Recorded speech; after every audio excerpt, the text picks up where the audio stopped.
ഇത് ആലപ്പുഴ ജില്ലയിലെ തൃക്കുന്നപ്പുഴ പാലമാണ് കേട്ടോ. ഈ പാലം പണി തുടങ്ങിയിട്ട് ഏകദേശം 3 കൊല്ലമായി. 1 കൊല്ലം കൊണ്ട് പണി തീർത്ത് തരാമെന്ന് പറഞ്ഞിരുന്ന പാലമാണിത്. ഈ കാണുന്ന പാലത്തിന് മുമ്പ് ഒരു പാലം ഇവിടെ ഉണ്ടായിരുന്നു. 3 കൊല്ലം മുമ്പ് ആ പാലം പൊളിച്ച്.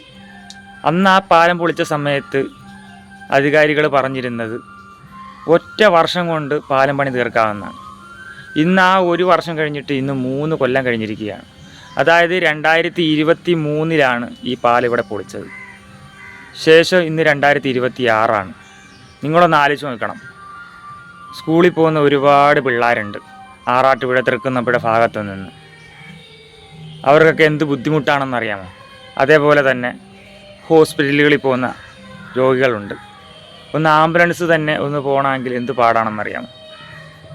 വഴിയാത്രക്കാർക്ക്, അതേപോലെ തന്നെ 2 വീലറുകൾക്ക് ഒക്കെ വലിയ ബുദ്ധിമുട്ടുകളാണ്.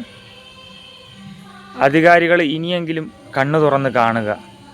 തൃക്കുന്നപ്പുഴ ആറാട്ടുപുഴ ഭാഗത്ത് ഉള്ള യാത്രക്കാർക്ക് ഇല്ലെങ്കിൽ ജനങ്ങൾക്ക് വേണ്ടി നിങ്ങൾ ഇനിയെങ്കിലും ഉണർന്ന് പ്രവർത്തിക്കുക.